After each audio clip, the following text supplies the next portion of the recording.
There was a moment. I remember exactly where I was, exactly what I was wearing, when everything made sense. I was sitting across from someone I'd known for 15 years, a best friend, someone I trusted completely, someone I thought would celebrate with me when I finally broke through. And I realized something. They didn't want me to win. Not in a dramatic way, not with some obvious confession or betrayal, but in the thousand small ways that accumulate.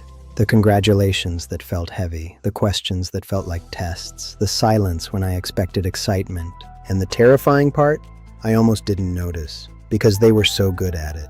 Because the culture we live in taught them to hide it, because admitting you don't want someone else to win is socially unacceptable. But I see it now, and once you see it, you can't unsee it. In the next 10 minutes, I'm going to walk you through the exact moment this hit me, and more importantly, how to recognize it. Because the people who don't want you to win are often the closest to you, and they're counting on you never figuring it out.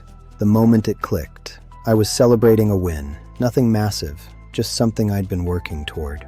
Something that meant I was moving in the right direction. Something that proved I wasn't wasting my time. And the person I called first, my best friend of 15 years, they said all the right things. That's great. Congratulations. I'm so proud of you. But there was something underneath it. Something I couldn't quite name, so I let it go. I assumed I was being paranoid or overthinking it. But then it kept happening. Different person, same pattern. Someone would ask about my success, and their questions would feel strategic, like they were looking for the crack in the foundation, like they already knew what the failure story would be before I even told them the success story. Someone else would react to my growth with advice I didn't ask for, with subtle suggestions that maybe I was moving too fast, that maybe people like me don't usually sustain this kind of momentum. Then one day, it became transparent. I had just gotten a promotion, a real one, the kind that changes your trajectory. And instead of celebration, they offered a warning. Just be careful. Success like that makes people jealous. You might lose friends. And in that moment I realized they weren't worried about me losing friends. They were confessing, I might lose you. The pattern becomes visible. Once I saw it, I couldn't unsee it. I started paying attention. The person who asks, how are you handling the pressure? They're trying to plant seeds of doubt. The person who brings up your past failures right after a win. They're trying to anchor you back to who you used to be. The person who qualifies the congratulations. Congratulations, of course it's interesting they chose you. The person who goes quiet, a void where celebration should be. That silence means, I don't want to celebrate this. The one that really got me, the person who starts creating distance. Your presence reminds them of what they don't have. Why this happens? Why would someone close to me not want me to win? The answer was uncomfortable. The first reason is envy, when your growth highlights their stagnation, when the gap between you is widening. The second reason is identity. We have stories about ourselves, and nobody wants to be rewritten. The third reason, some people don't want you to win because your success threatens their worldview. How they do it. Step 1, qualification. They take your win and make it smaller. They introduce the asterisk. Step 2, reframing. They talk about how hard you must work. They highlight your cost, not the victory. Step 3, comparison. Derek did the same thing in half the time. They work to make your achievement not special. And for a moment, you believe success was arrogant. You think maybe you should have stayed smaller. The cost of not seeing it. I started making myself smaller, editing my wins, apologizing for my success. Isolation. I stopped letting them in, not realizing they'd made it unsafe to share my joy, and I'm not proud of that. I internalized their lack of support as evidence that I wasn't good enough, when really, they couldn't handle my growth. How to recognize it early. I wish someone had told me the signs earlier, so I'm going to tell you now. Sign 1. The congratulations that feels wrong. When someone celebrates with you and it feels heavy, when the words are right but the energy is off, when you feel worse after telling them good news than you did before. Last month someone told me, that's great, but... And the but was so heavy I could feel it. What they really meant was, this isn't as good as you think. Trust that feeling. That's your body telling you something is off. Sign 2. The advice you didn't ask for. When success happens and immediately someone appears with caution, with warnings, with stories about other people who got too big too fast. They're not trying to protect you, they're trying to contain you. Sign 3, the sudden distance. When someone who was close becomes harder to reach, when they're less available, when they take longer to respond. Pay attention to the timing. Does it correlate with your growth? Sign 4, the comparison. When someone consistently measures your success against someone else's, when they make you understand repeatedly that what you've done is not unique or special, they're working to diminish it. Sign 5, the reframing. When your joy becomes your burden in their telling, when they highlight the sacrifice, the work, the strain, when they make your success sound like suffering, they're trying to make you regret it. Sign 6, the extraction.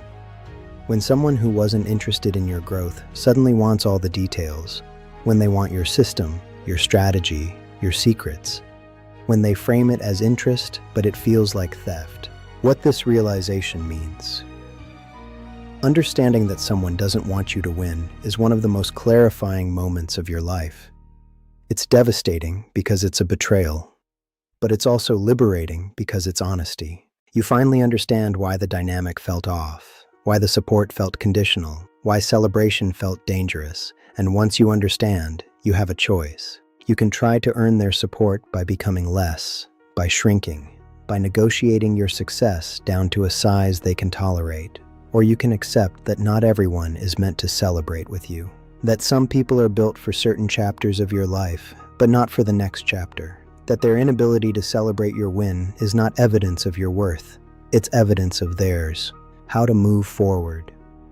If you're realizing this about someone in your life right now, here's what actually helps. First, stop negotiating your success. You don't owe anyone an explanation for your win. You don't need to apologize. You don't need to make it smaller so they feel better. Your growth is not a threat. It's a path forward. And if someone needs you to stay small so they can feel okay, that's their responsibility, not yours. Second, stop looking for their approval. This is the hardest one, because approval from people close to us feels crucial. But here's what I learned. Approval from someone who doesn't want you to win isn't actually approval. It's management. It's manipulation. It's an attempt to keep you in a cage. Real approval is when someone celebrates your growth, even though, or maybe especially because, it makes them uncomfortable.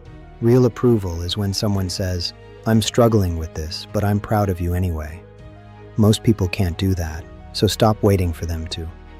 Third, create new circles. Find people who can celebrate with you. I don't mean people who are fake or just tell you what you want to hear. I mean people who have done their own work, who understand that your success doesn't diminish theirs, who can sit with their own envy without letting it poison the relationship. These people exist, and once you find them, you realize how exhausting it was to be around people who couldn't. Fourth, use this as a filter. Your growth is not a problem to be solved, it's a filter. And like all filters, it will show you, over time, exactly who belongs in the next chapter. The people who can grow with you, keep them close. The people who need you to stay small. That's the answer you were looking for. Some of them, they just disappeared. And that was okay. The dangerous part. There's something I need to warn you about. Once you understand that someone doesn't want you to win, you might start seeing it everywhere. You might start being suspicious of everyone's celebration. You might start assuming that all congratulations come with hidden agendas. And that's the opposite problem, because there are people who genuinely want you to win. There are people who are proud of you despite their own struggles. There are people who can look at your success and feel inspired instead of threatened. People who will say, "I'm struggling with this, but I'm genuinely happy for you," and mean it. But if you're expecting betrayal, you'll poison those relationships too. So be careful.